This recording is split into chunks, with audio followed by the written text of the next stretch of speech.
Hello students, आज हम class 11 का chapter 1 some basic concept of chemistry start कर रहे हैं। तो चैप्टर स्टार्ट करने से पहले हम थोड़ा सा केमिस्ट्री के बारे में जान लेते हैं। केमिस्ट्री क्या होती है, क्यों, कैसे हमारी लाइफ के लिए इंपॉर्टेंस है, ठीक है, इसका मेडिकल फील्ड में क्या योगदान है, हमारे एग्रीकल्चर फील्ड में क्या योगदान है, इसका सब हम यहाँ पर पढ़ेंगे। Some basic concept of chemistry. तो सबसे पहले हम डिफाइन करते हैं केमिस्ट्री को। देखते हैं, देखो उसकी डेफिनेशन ऑफ केमिस्ट्री की। केमिस्ट्री, ठीक है, तो इसकी डेफिनेशन है कि it is a branch of science, it is branch of science which deal with the study of composition, structure and properties of matter, ठीक है। अब देखो, आप यहाँ पर बोल रहे हो कि साइंस की ऐसी ब्रांच जो डील करती है किसके साथ, कंपोजिशन के साथ, स्ट्रक्चर के साथ और प्रॉपर्टीज के साथ। किसकी प्रॉपर्टीज है, किसका कंपोजिशन है, किसका स्ट्रक्चर के बारे में डील करनी है हमें, मैटर की। किसकी, मैटर, ठीक है। तो हमें मैटर के बारे में पता होना चाहिए, मैटर क्या होता है, ठीक है। तो चलो पहले मैटर को डिफाइन करते हैं, बाद में इस डेफिनेशन को हम समझेंगे, ठीक है। तो पहले मैटर के बारे में जान लेते हैं थोड़ा सा। मैटर क्या चीज है, ठीक है। देखो, कोई भी things, anything which has mass, anything which has mass called matter. मतलब कोई भी ऐसी चीज जिसके पास क्या हो, मास हो। जैसे मेरे पास देखो डस्टर है, क्या है, डस्टर पास क्या है, मास है, क्लियर। तो एक डेफिनेशन तो ये। दूसरी डेफिनेशन इस तरीके से हम डिफाइन कर सकते हैं कि कोई भी थिंग जो क्या करे, स्पेस को ऑक्यूपाई करे, मतलब जगह घेरती है, क्लियर। तो उसे क्या बोलेंगे हम, मैटर बोलेंगे। तो क्या लिख रहे हैं हम यहाँ पर, anything which has mass called matter, ठीक। अब हमने मैटर की डेफिनेशन समझ में आ गई हमारे पास। ये मार्कर है, इस मार्कर के पास भी मैटर मास है, तो ये भी क्या होगा, मैटर होगा, क्लियर। स्पेस ऑक्यूपाई कर रहा है, मैटर है। आपकी बुक मास है, उनमें स्पेस को ऑक्यूपाई करता है, मैटर है, क्लियर है। कोई भी चीज जो क्या करे, मास रखे और स्पेस को ऑक्यूपाई करे, कॉल्ड मैटर, क्लियर। समझ में बात आई। अब हम डेफिनेशन पे आते हैं अपनी केमिस्ट्री, क्लियर है। केमिस्ट्री में आपने बताया था कि हम स्टडी करते हैं कंपोजिशन के, किसके, मैटर की कंपोजिशन, क्लियर है। समझ में बात आई। अब देखो, आप पढ़ते हैं कंपोजिशन।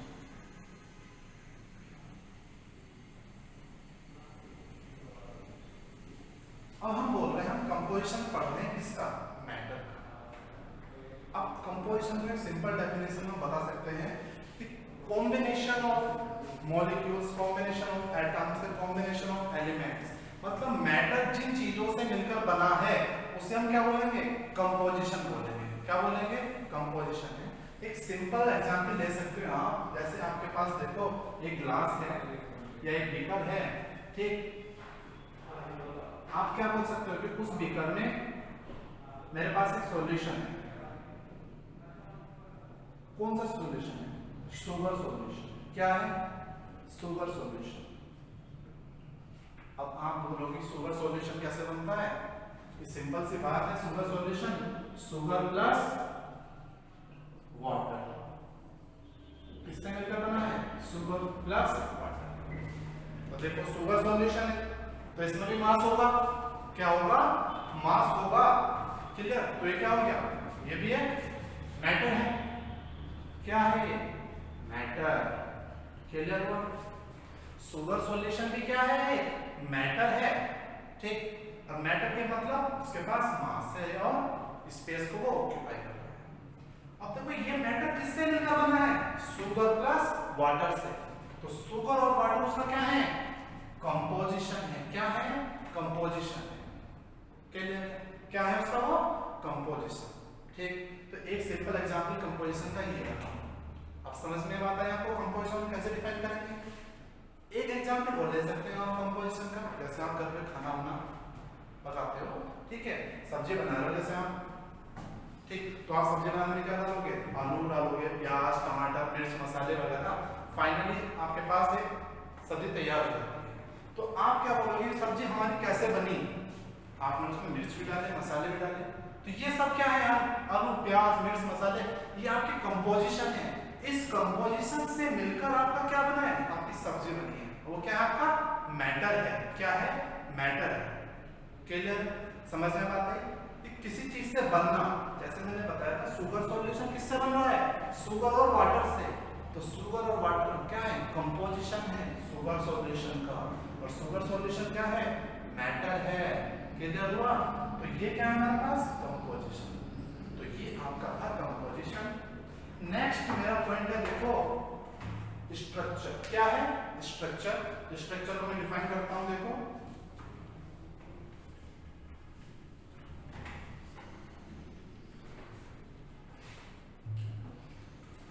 स्ट्रक्चर।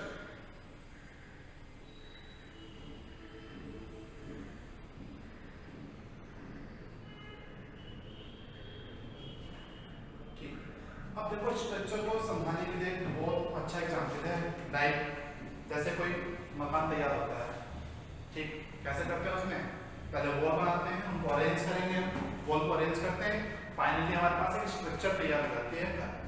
ठीक, तो वॉल कैसे बनी, ब्रिक्स से मिलकर बनी है। किससे मिलकर बनी है, ब्रिक्स से। अगर आप ब्रिक्स को सही प्रॉपर वे में अरेंज नहीं करते तो आपके पास वॉल बनती। ठीक, अब आप उन वॉल को एक प्रॉपर वे में अरेंज नहीं करते तो भी आपका घर नहीं बनता। तो अरेंजमेंट ऑफ थिंग्स मतलब चीजों को अरेंज करना, arrangement of things called structure.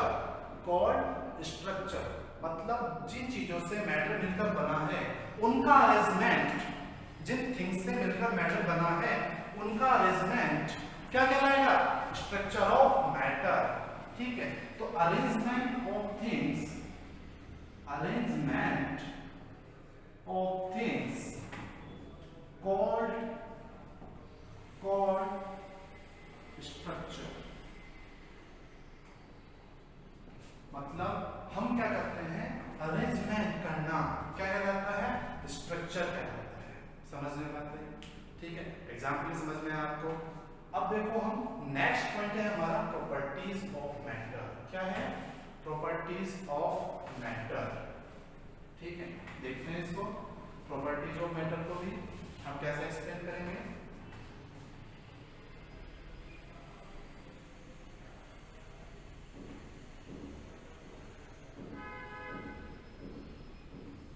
अब देखो मैंने मैटर की डेफिनेशन में बताया था आपको कि एनीथिंग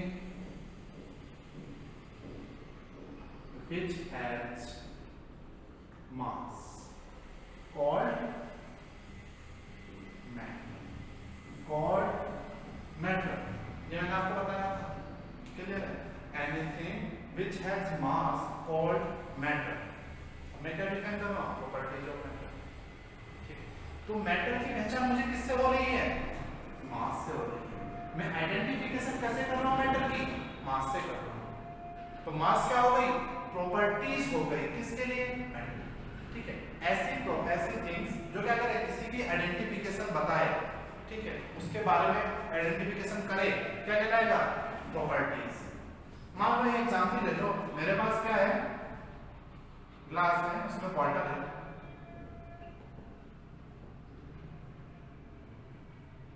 ठीक है, क्या है, वाटर। अब मुझे जानना है कि ये वाटर का टेम्परेचर लो है या हाई, ये वाटर कोल्ड है या हॉट वाटर है, वाटर कोल्ड है या हॉट है। तो इसके बारे में मुझे कौन बताएगा, इसके बारे में मुझे बताएगा टेम्परेचर। कौन बताएगा, टेम्परेचर। तो मुझे जानना क्या था कि वाटर कोल्ड है या हॉट, तो कौन बता रहा है, टेम्परेचर बता रहा है। तो इस वाटर की आइडेंटिफिकेशन किसने की है? टेम्परेचर ने की है। तो मैं क्या बोल सकता हूँ कि वाटर की प्रॉपर्टीज क्या है? टेम्परेचर है। क्या है? टेम्परेचर है। क्लियर है? तो जैसे ऐसा पॉइंट जिससे हमें उसके आइडेंटिफिकेशन के बारे में पता चले, उसकी क्या कहलाती है? प्रॉपर्टीज कहलाती है। तो ये थी हमारे पास केमिस्ट्री की डेफिनेशन। ठीक, क्या डेफिनेशन? कि it is a branch of science which deal with study of composition, structure and properties of matter। ठीक है, हमने एक एक पॉइंट करके कंपोजिशन को समझा, स्ट्रक्चर को भी और प्रॉपर्टीज को। क्लियर है? अब नेक्स्ट पॉइंट आ रहा है मेरा कि हम केमिस्ट्री की कितनी ब्रांचेस होती हैं। हमने ये तो बता दिया कि ये साइंस की ब्रांच है। अब केमिस्ट्री की कौन कौन सी ब्रांच है ये भी हमें देखना है। ठीक है, तो नेक्स्ट हेडिंग आप डालो ब्रांचेस ऑफ केमिस्ट्री। ठीक है, क्या लिख रहे थे? Branches of chemistry. तो हेडिंग लगाओ branches of chemistry.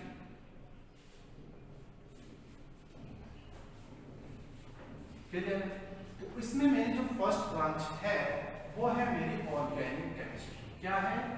Organic chemistry.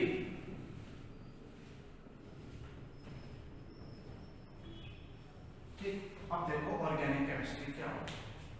अब आपने एक एलिमेंट्स के बारे में पढ़ा होगा जिसे मैं बोलता हूं कार्बन। क्या बोलता हूं? कार्बन। ठीक, क्लियर है? एक आपने पढ़ा होगा हाइड्रोजन। क्या पढ़ा होगा? हाइड्रोजन। तो ये पीरियोडिक टेबल में है एलिमेंट्स, ये 13 ग्रुप, ये फर्स्ट एलिमेंट है मेरे पास।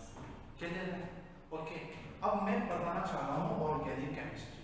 अब देखो कार्बन और हाइड्रोजन मिलकर जो कंपाउंड फॉर्मेशन करते हैं, मतलब कंपोजिशन की डेफिनेशन आ गई कि कार्बन हाइड्रोजन मिलकर जो भी कुछ बनाएंगे, जो भी मैटर बनाएंगे, ये जो कंपाउंड बनाएंगे, उसकी स्टडी हम ऑर्गेनिक केमिस्ट्री में पढ़ते हैं।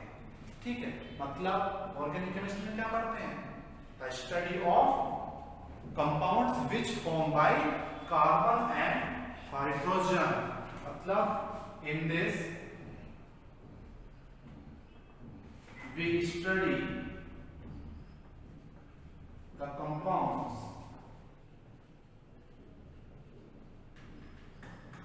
which form by the combination of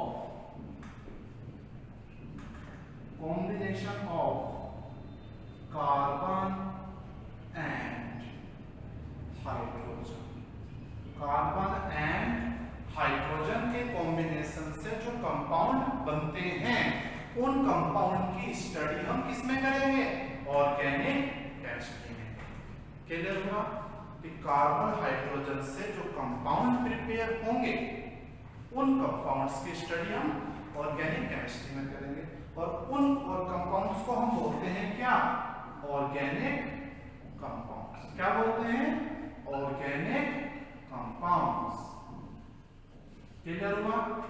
ठीक, इन कंपाउंड्स की स्टडी किसमें होगी? ऑर्गेनिक केमिस्ट्री में।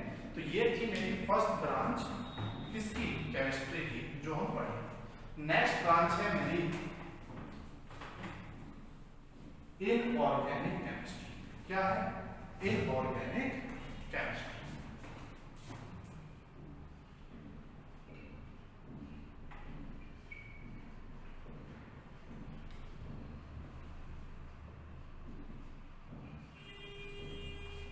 क्या है?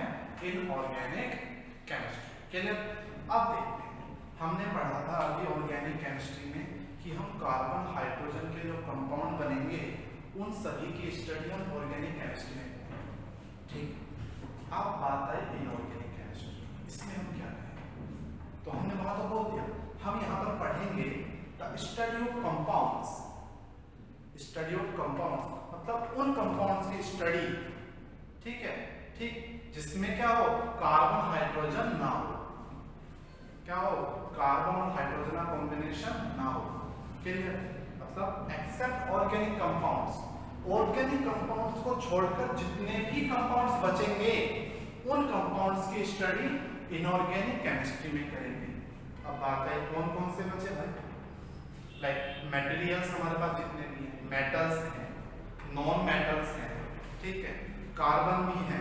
अब देखो यहाँ पर है बात है कि हम बोल रहे हैं कि हम कार्बन और हाइड्रोजन नहीं पढ़ेंगे, लेकिन कार्बन पढ़ेंगे हम इनऑर्गेनिक केमिस्ट्री में। क्या पढ़ेंगे? कार्बन पढ़ेंगे, लेकिन उसका कॉम्बिनेशन हम यहाँ पर स्टडी नहीं करेंगे, लेकिन कार्बन के बारे में पढ़ेंगे। तो आपको यहाँ पर क्या डेफिनेशन बनानी है?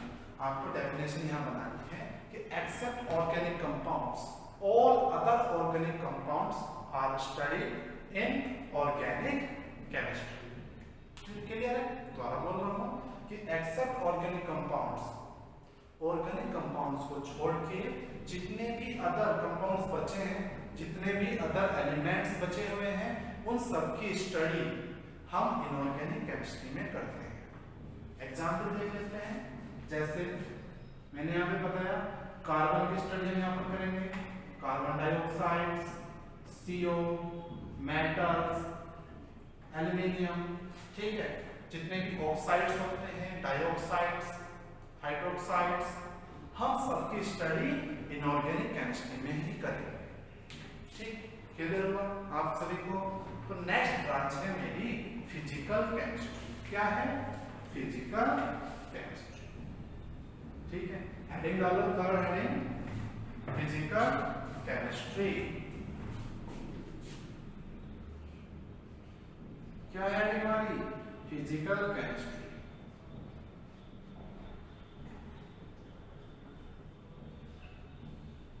अब देखो फिजिकल केमिस्ट्री, तो हमने ये तो बताया ऑर्गेनिक केमिस्ट्री में कि हम कंपाउंड्स की स्टडी करते हैं जो कार्बन हाइड्रोजन से बनते हैं। इनऑर्गेनिक में ये बताया कि कार्बन हाइड्रोजन के कंपाउंड्स को छोड़कर जितने भी बचे हुए एलिमेंट्स हैं, जितने ही बचे हुए मटेरियल्स हैं और जितने भी बचे हुए हमारे कंपाउंड्स हैं, उन सब की स्टडी हम इनऑर्गेनिक में करेंगे। अब वे कंपाउंड्स बने कैसे, उनकी क्या क्या प्रॉपर्टीज हैं, हम उनकी आइडेंटिफिकेशन कैसे करेंगे, ठीक है, उनके मास, उनके टेम्परेचर, उनका वॉल्यूम, उनकी एनर्जी, उसमें फोर्स, तो जितनी भी ये फिजिकल प्रॉपर्टीज होती हैं उन सबकी डिटर्मिनेशन हम किसमें करेंगे? फिजिकल केमिस्ट्री में करेंगे। किसमें करेंगे? फिजिकल केमिस्ट्री में। क्लियर हुआ कि जितने भी हम डिटर्मिनेशन करेंगे, ठीक है, किसमें? डिटर्मिनेशन ऑफ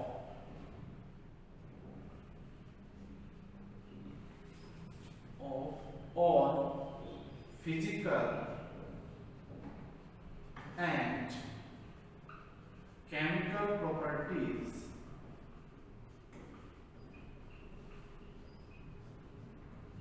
ठीक है, क्या करेंगे इसमें? डिटर्मिनेशन करेंगे और physical and chemical properties. Chemical properties से मतलब है यहाँ पर मैकेनिज्म। मान लो, ठीक है, एक रिएक्शन हो रही है।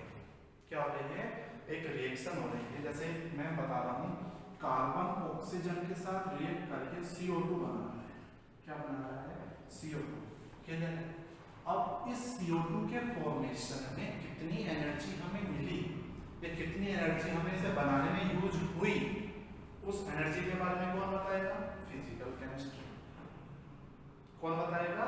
Physical chemistry. और जो प्रोसेस हुआ, क्या डायरेक्ट कार्बन ऑक्सीजन के साथ कंबाइन हुआ, ठीक, कार्बन डायरेक्ट ऑक्सीजन के साथ कंबाइन हुआ, कितने स्टेप्स यहाँ पर लगे रिएक्शन को कंप्लीट होने में, ठीक, रिएक्शंस को कंप्लीट होने में, वो कौन बताएगा? Physical chemistry.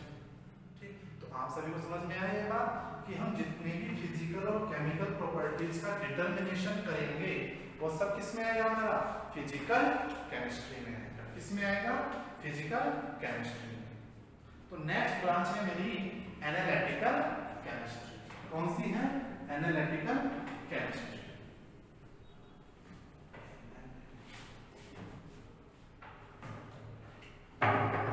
एनालिटिकल केमिस्ट्री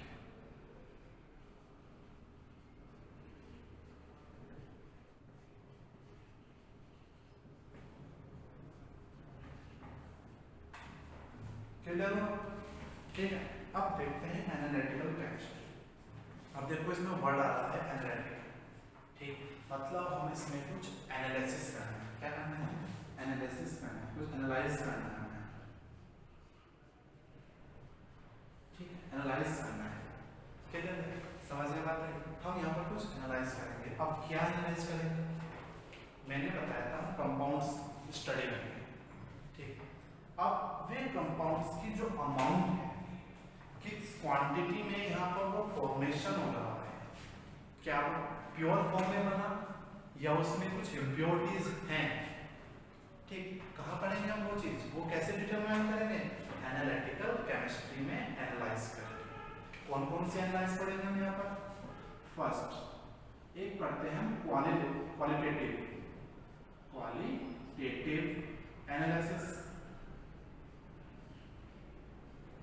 दूसरा पढ़ते हैं हम क्वांटिटेटिव एनालिसिस,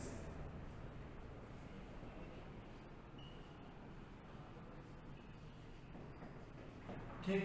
एक क्वालिटेटिव एनालिसिस है, दूसरा है क्वांटिटेटिव एनालिसिस, ठीक। अब बात है क्वालिटेटिव, तो मैंने यहाँ पर बताया था कि हमारे पास जो कंपाउंड बना उसमें वो प्योर फॉर्म में है या उसमें इम्प्योरिटीज हैं, ठीक। मतलब कंपाउंड के साथ साथ, मतलब मेन इंग्रेडिएंट के साथ साथ उसमें अदर इंग्रेडिएंट्स कौन कौन से और हैं, ठीक है, जिन्हें नहीं होना चाहिए था, तो वो कौन बताएगा? क्वालिटेटिव एनालिसिस बताएगी। क्लियर? क्वांटिटेटिव एनालिसिस बताएगी कि किस अमाउंट में यहाँ पर ये फॉर्मेशन हुआ। क्लियर? समझ में आता है? ये हमारा क्वांटिटेटिव एनालिसिस होता है। तो ये थी हमारी 4 ब्रांचेस केमिस्ट्री की। First inorganic, second organic, third physical, fourth analytical.